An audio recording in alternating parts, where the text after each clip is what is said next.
Hello everyone, welcome back. So we're going to start on the Coleman 275, aka the turd.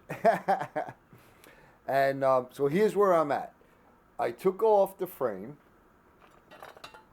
which is in very nice condition. It's got a little bit of surface rust, which we'll get off of there. Got some scuffing here. I don't think there's supposed to be any words, but we'll be able to fix that up. So that's looking good. The frame rest or the collar, whatever you want to call it, is in great shape. Ha! I left the mantles on, but they're shot. The air intake tube and the burners are good. Just a little bit of surface rust. That'll all clean up.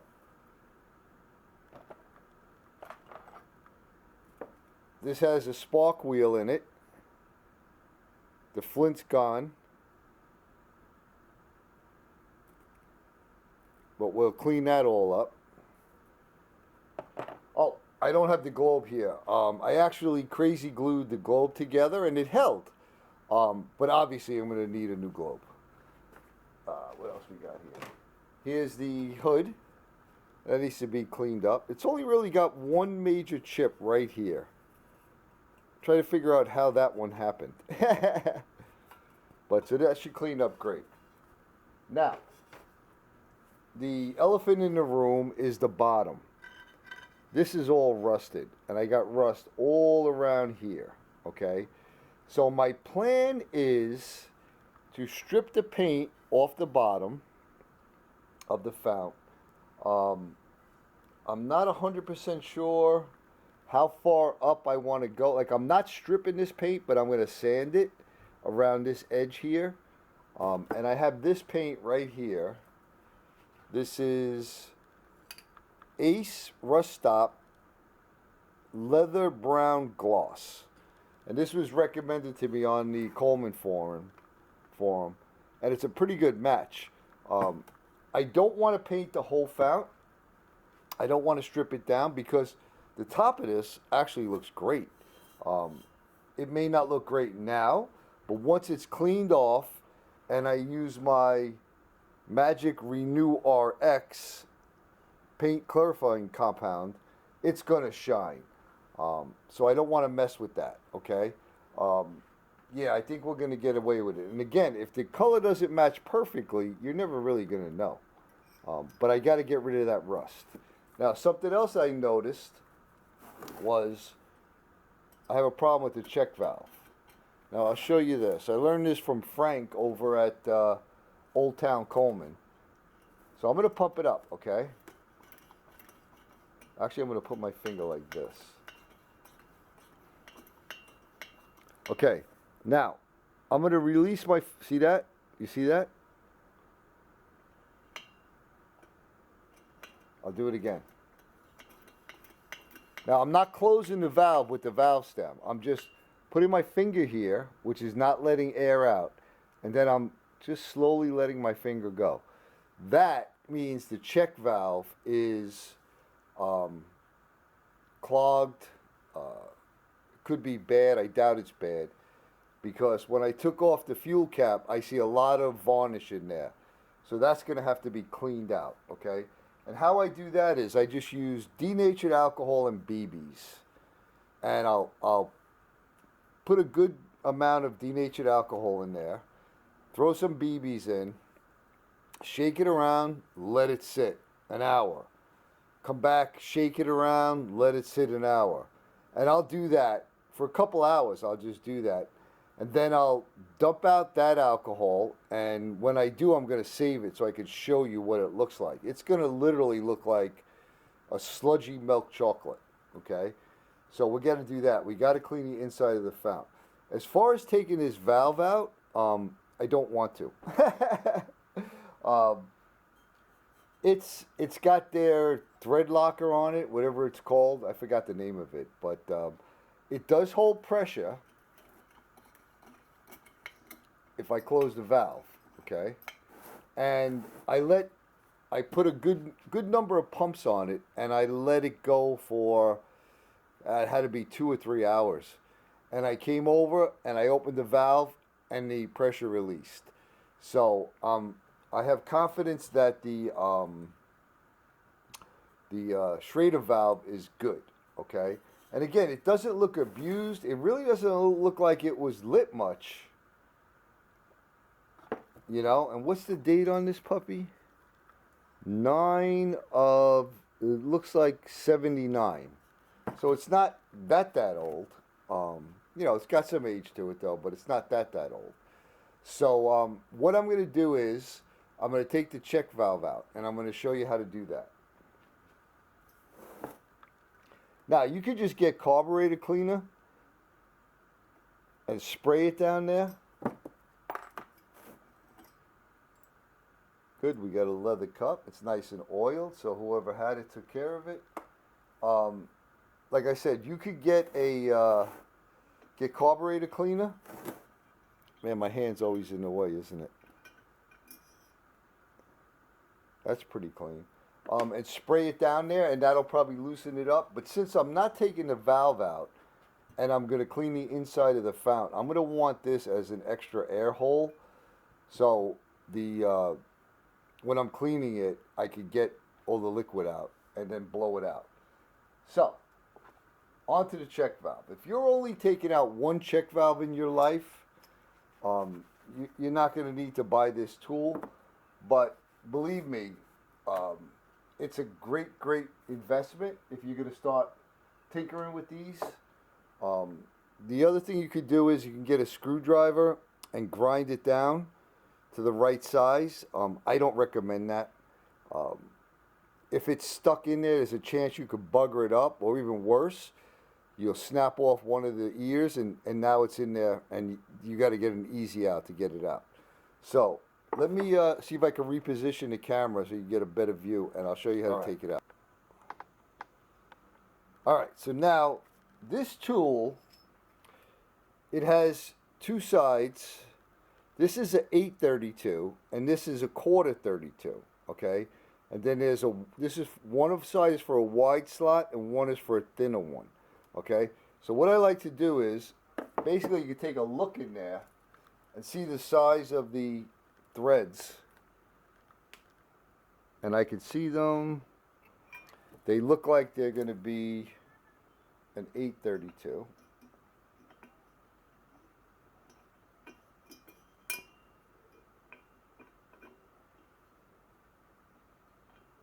Okay, so now we thread this in. Hopefully you can see that. You thread this in till it stops. Take this nut off.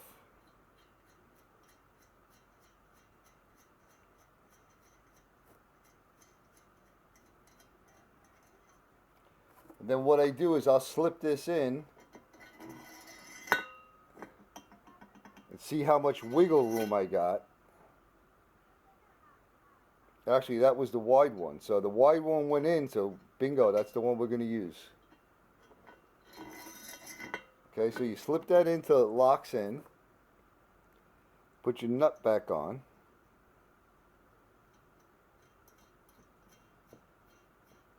And you can get these from Mike Frieda. I had a link in a while back. I was showing you. Mike actually makes these, but I don't know if he makes a double-ended one. But they also sell them on eBay. Now I just need a wrench. So 5/8. I'm going to kind of have to turn it this way. You want to put that wrench on there. Secure this as best you can. And you hear that little snap? That's all it takes. Now you could screw it out. And there's your check valve. Loosen this nut, it'll come right out.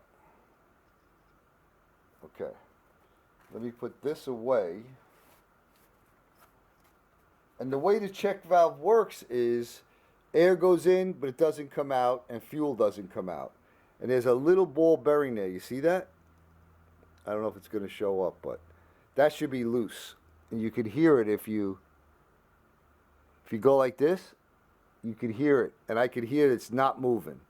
So it's gummed up. There's absolutely nothing wrong with this. It's just gummed up. So this will get a soak in denatured alcohol, carb cleaner, whatever you happen to have. Okay, so that'll get a soak. So that's where we're at. What I'm going to do is soak the fount to try to get some of that varnish out of there. And I'll bring you back when it's time to show you all of the gunk in there. What's on the back of this?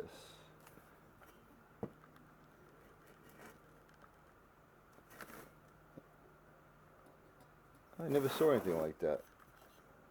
How does that even come off? Oh, I see. That's a clip. Okay, so that's a clip.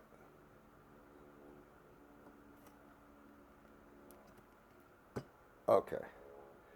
That's a clip that holds that on there, and it rusted. So we're obviously going to clean that.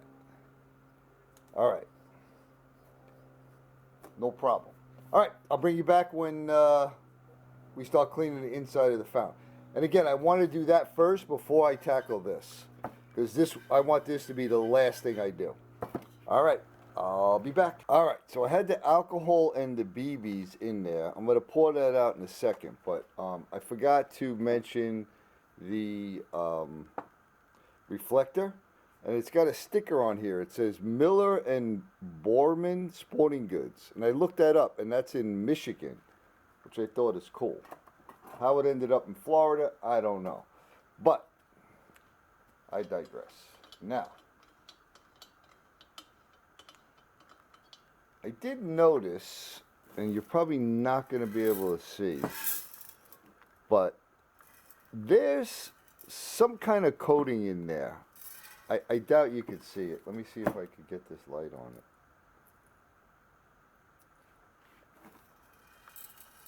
I don't know if that's showing up right there. It's some kind of coating. I don't know what it is.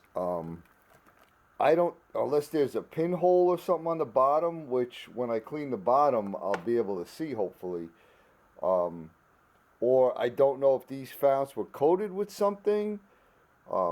It's odd. It doesn't look like it's varnish. It doesn't have that varnishy smell. But I notice when I look in there, it's kind of even lumpy, like some kind of epoxy or something was put in there. I have no idea. But let's see what it looks like when I dump some out. Got a little coming out of there.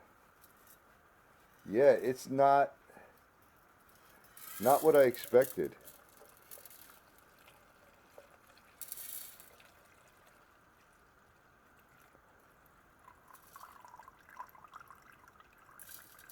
I mean, I know it looks brown, and obviously it was clear, but that's not what I expected. I expected it to be really, really thick, nasty stuff. And actually, those little particles floating in there were actually already in this container. So, yeah, I think the next step is I'm going to get some very, very hot water, as hot as I can get it from the tap, and I'm going to flush it out until it comes out clear, and then I'll do another denatured alcohol rub to get the water. First, I'll blow out whatever water's left in there. Then I'll do another denatured alcohol rub out and see what that looks like. And if it comes out clear, I'm going to call it good, because I have no idea what that coating is, and I don't want to use anything like acetone or, anything stronger than denatured alcohol, because I really don't want to lose the paint that's already on here. I'm just wiping off whatever alcohol was on there. So I think it's a good place to end part one, and I'll bring you back. Oh, what I'm going to do is I'm going to soak this and the frame in Evapo-Rust, because it shouldn't harm this looks like it's actually chrome plated. It won't harm it. I wish it all looked like that, huh? Down in there. That's beautiful. So I'll do a soaking with that. I don't think these two pieces come apart. Now they're probably tack welded. But it's really not that bad. So I'll soak all of that, the frame and that reflector in evapor rust. And then I don't even know if I showed this in the last one, but I cleaned the rust off of this again. This was soaking in evapor rust, and then I just re-blued that, so that looks like new. So we're good there. So I'll bring you back when we get to the next part. Thanks for coming along, everyone. I hope you enjoyed these little restoration videos.